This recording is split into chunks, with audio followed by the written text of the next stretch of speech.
Sejam muito bem-vindos, caros amigos, colegas, nosso palestrante. Estamos aqui hoje para realizar aqui um encontro.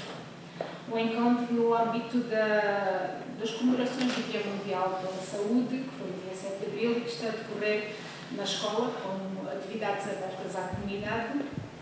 E, portanto, este Dia Mundial da Saúde é uma efeméride muito importante para todos, porque ela induz a pensar e a refletir sobre o que é saúde e a importância de nos sentirmos saudáveis para o nosso equilíbrio e bem-estar.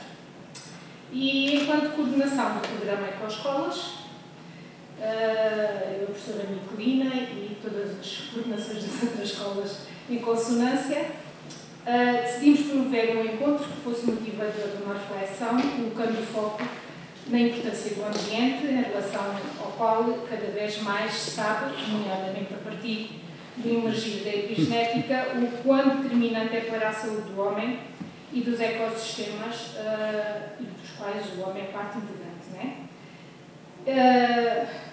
E como é o futuro que nos norteia, nada como olhar para o passado, para uma maior compreensão da nossa natureza, da nossa evolução como espécie e do contexto biodiverso em que esta aconteceu e acontece.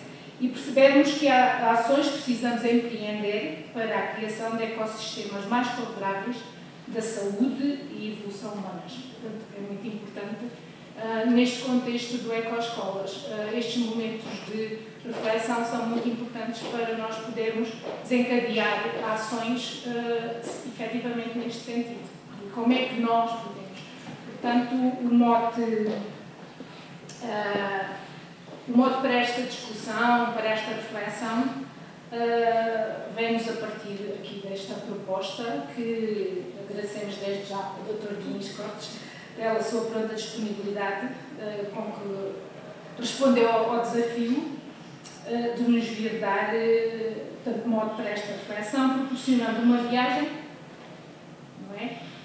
Uma longa viagem por vez entusiástica e de grande aporte de conhecimento e profícua para o desenvolvimento de ações no Ecoescolas, no programa Ecoescolas. Então, vou apresentar aqui o nosso palestrante, o Dr. Diniz Cortes, médico de 62 anos, de Medicina Geral e Familiar. Vou aqui natural villarreal de Trás-os-Montes, residente em Beja há 38 anos, portanto, muito bem-vindo aqui a esta cidade. Portanto, o Dr. Diniz Cortes é diretor dos serviços clínicos na área da toxicodependência no Alentejo e está a fazer um mestrado em arqueologia, pré-história e arte rupestre. Portanto, ele é também terapeuta familiar e mais relacionado com o programa Ecoescolas, de referenciar que foi o criador do núcleo da Coex em Beja. Portanto, também está aqui muito vocacionado para estas áreas que nos mobilizam. Então, e é tudo, e vou passar a palavra e vamos ouvir aqui, fazer a nossa viagem. Então, vou dar aqui a parte formal do agradecimento à enfermeira de Três, à enfermeira Nicolina, do facto de me terem convidado para poder falar sobre estas questões. Como foi dito, eu sou médico, tenho trabalhado ultimamente, nos últimos 20 anos, na área da toxicodependência e do alcoolismo. Nós montamos, está aqui um outro elemento que comigo tivemos a honra de montar as estruturas de tratamento da toxicodependência em todo o Alentejo, portanto, de Elvas até Odmira, e a minha área âncora, digamos assim, é a medicina, mas depois há duas áreas, portanto, que tenho tido intervenção desde miúdo, e uma intervenção não formal, mas que agora, com o andar do tempo, começa a ser cada vez mais formal, porque resolvi fazer um mestrado em arqueologia e arte rupestre, que é uma área que eu sempre trabalhei informalmente, e como fotógrafo de natureza que sou, tenho muito a ver também com as questões da biodiversidade, com a representação dessa biodiversidade e, portanto, num cenário de reforma, serão estas as três áreas onde eu vou movimentar, logicamente. Aquilo que eu vos trago hoje, eu vou deixar agora porque eu não gosto de estar parado no mesmo sítio, como é evidente, não é? Com estas atividades todas, provavelmente muito pouco estarei parado no mesmo sítio, a não ser que seja a fotografar aves, às vezes uma manhã inteira, mas eu gostava que entendessem que aquilo que vos trago hoje não é muito comum ser apresentado. Isto é, conseguirmos reduzir 65 milhões de anos a 60 minutos é 1 milhão de anos por minuto. Epá, é uma velocidade muito grande. Vamos ver se a gente consegue criar uma dinâmica que nos permita perceber como é que chegamos aqui, como é que chegamos ao Homo sapiens sapiens, que somos nós, como é que chegamos à diversidade, o que nós costumamos dizer em termos colorimétricos, os pantones todos da raça humana, que é a mesma, portanto, mais escuro, mais branco, mais amarelo, mais vermelho, mais castanho. Vamos ver como é que chegamos a este grupo que hoje é a humanidade.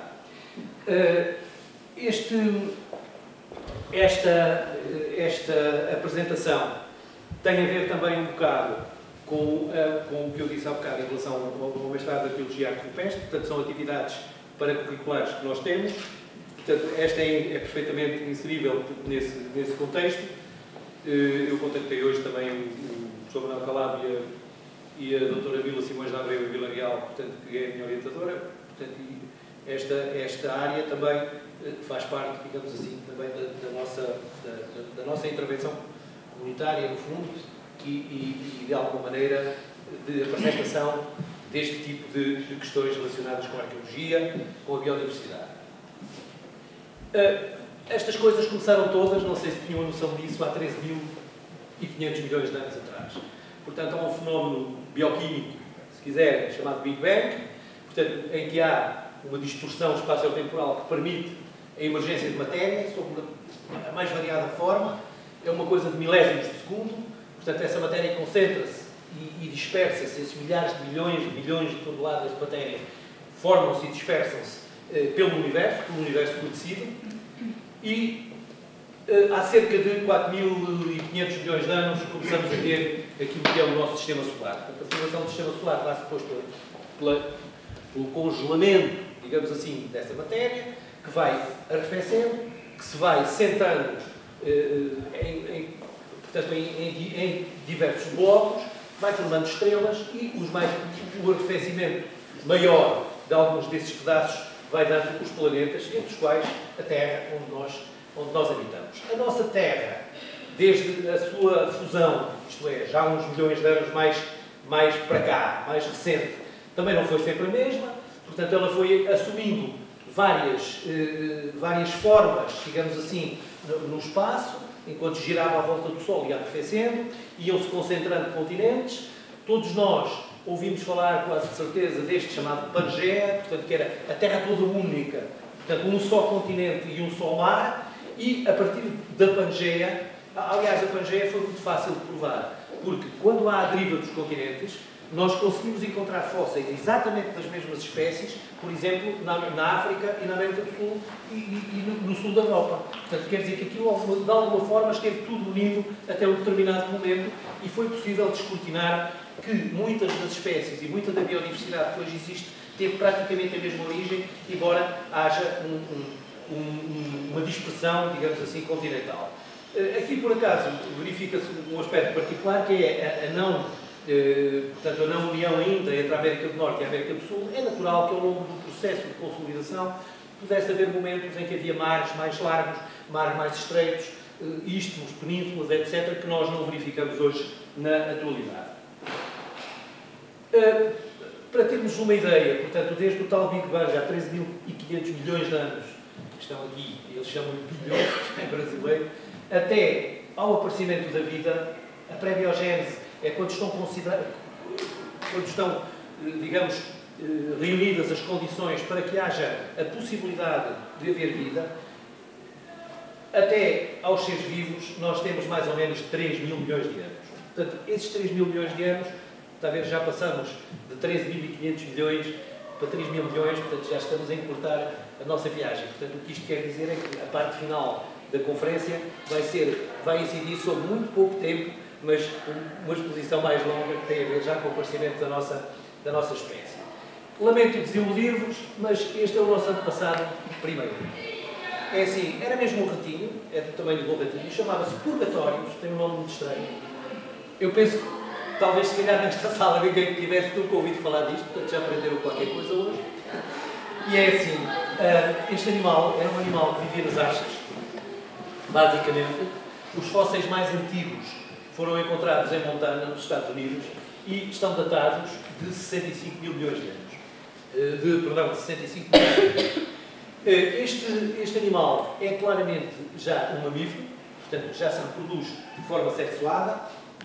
Portanto, o que foi possível analisar sob o ponto de vista cromossómico dos fósseis permite perceber que era pequeno e que era, de alguma maneira, também arborícola e que era frugívoro. Portanto, era um animal que comia frutas, basicamente, eventualmente insetos, mas a dentição, o tipo de dentição estaria adaptada apenas às frutas.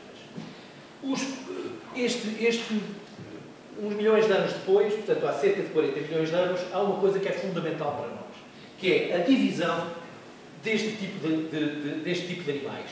Portanto, nós temos, se lerem, e portanto é importante que o façam, os símios que têm as narinas viradas para a frente, como nós, ou os símios que têm as narinas voltadas para o lado, como outra espécie, que são chamados platirrinos, dão claramente uma diferença para o caminho que a raça humana, portanto, depois acabou por ter. Portanto, a raça humana é derivada basicamente dos catarrinhos, portanto, que são animais primatas que têm as fossas nasais orientadas para a frente.